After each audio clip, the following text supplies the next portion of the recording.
Imaginemos a nuestros antepasados reunidos alrededor del fuego. Gracias a la narración oral, nuestros más remotos ancestros han pasado el conocimiento de una generación a la otra. Esta técnica de la narración sigue vigente hasta hoy en día y hoy vamos a hablar de ella.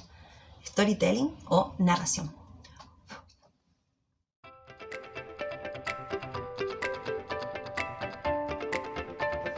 ¿Qué sería el storytelling?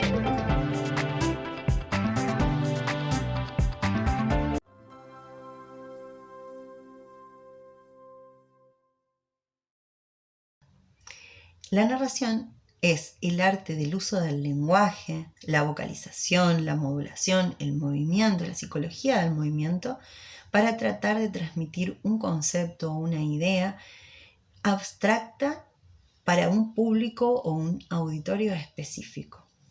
Un aspecto crucial de la narración es la conexión con el auditorio para poder construir una historia en su imaginación de manera creativa. La narración es una técnica muy flexible, muy versátil, que se utiliza en distintas ramas, como por ejemplo el cómic, el guión, la novela, la cátedra, la conferencia. Y en las ciencias sociales, por ejemplo, se utiliza para transmitir el conocimiento. Algunos de los investigadores que investigan sobre el uso del storytelling o la narración en educación superior mencionan que hay dos problemas que suelen darse en el aula, en el lugar de clases, entre docentes y estudiantes. Uno es, por ejemplo, la distancia que existe entre la teoría y la práctica o el mundo exterior, dicen ellos, ¿no? Otra desventaja que podemos encontrarnos es que a veces no hay una relación interpersonal más humana, más empática, más cercana entre estudiantes y docentes por falta de tiempo o por las cantidades enormes de los estudiantes a veces. Entonces, en ese sentido, el storytelling brinda una herramienta muy, muy flexible, muy útil y que ofrece un montón de beneficios. Vamos a mencionar algunos de ellos que mencionan los autores. Por ejemplo, esta técnica, la narración, facilita el acceso sencillo y la memorización de los contenidos. También vincula las emociones y la empatía, ¿no? Esta narración más coloquial, más personal, más que hace referencia o apela a lo emotivo, a lo gestual, a la interacción con el auditorio, al sentido del humor, a veces a experiencias personales. Genera eso, empatía, emociones que hacen que eso se impregne en los estudiantes, ¿no? Y lo recuerden.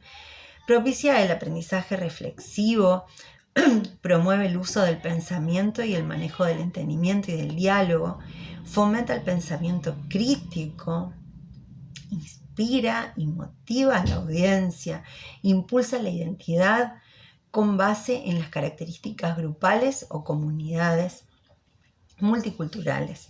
Provee la adopción de distintos puntos de vista, ayuda a transferir las emociones, sensaciones y las experiencias vividas por el narrador a los espectadores o a la audiencia, mejora la competencia de la comunicación lingüística, anima al empleo de los recursos TIC y dispositivos multimedia, favorece la atemporalidad y actualización del contenido e información, es decir, que perdura o evoluciona. Eleva la creatividad y la imaginación de los estudiantes, facilita la adaptación de nuevos procedimientos a la praxis educativa. ¿Están ahí? ¿Me siguen? ¿Me escuchan? Un autor que se llama George Lambert en el 2006 habla de 4 elementos que tiene la narración. Él las llama las 4 C: contexto, crisis, cambio y conclusión. Veamos cuáles son estas 4 C. Contexto es establecer un universo que todos comprendan. La crisis es enfatizar en un acontecimiento imprevisto. el cambio es la narración de las acciones derivadas de dicho acontecimiento, y la conclusión es finalizar con una situación específica que refleje el aprendizaje adquirido por esa experiencia. Bien, ¿cuál es el rol del docente en esta estrategia de aprendizaje que es la narración? El docente se transforma en el narrador. ¿Les habrá pasado que han escuchado alguna vez una narración o una historia que los dejó cautivados, atrapados y que le recordaron mucho tiempo después? Bueno, en este docente narrador recae la responsabilidad de mantener cautivada a su audiencia, que en este caso serían los estudiantes, sin perder de vista que está transmitiendo conocimiento. Entonces, el docente narrador se transforma en un narrador del conocimiento, en un narrador de la ciencia, en un narrador del arte, pero a la vez con una identidad propia. Dentro de la narración, uno de los elementos centrales, uno de los ejes, es poder construir creativamente con palabras ese paisaje en la imaginación del auditorio, ¿no? Pero también hay un fuerte componente de lo emocional, donde el docente se humaniza a sí mismo y también cobra una identidad propia.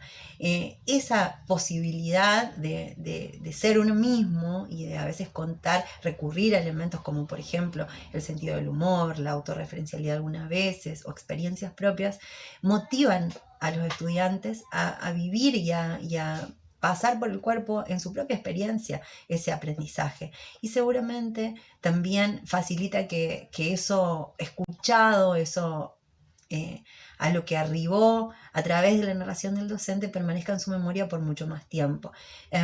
Y también contribuye a humanizar mucho más ese proceso docente-estudiante, esa relación docente-estudiante, y a humanizar al docente.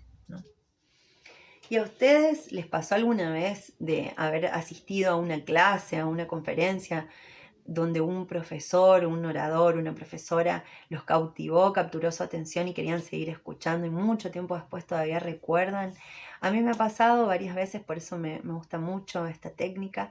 Es una técnica que usamos varias veces en la asignatura en la que soy docente, en la Facultad de Artes, donde muchas veces para dar un contenido que es bastante abstracto, como en el caso de la producción audiovisual, donde hay muchos números, contratos, cuestiones legales, a veces contar alguna anécdota personal o algún ejemplo práctico hace que los estudiantes se rían, aflojen, digamos así, se hablan de esa información, y puedan acceder mucho más fácilmente y más amablemente al contenido teórico de la asignatura. Bueno, espero que les haya gustado esta mini clase, esta mini introducción a lo que es narración o storytelling. Al final del video les dejo un enlace para que puedan ingresar a un Drive donde está este video que vimos hoy y otro material al que les puede resultar de su interés. Muchísimas gracias.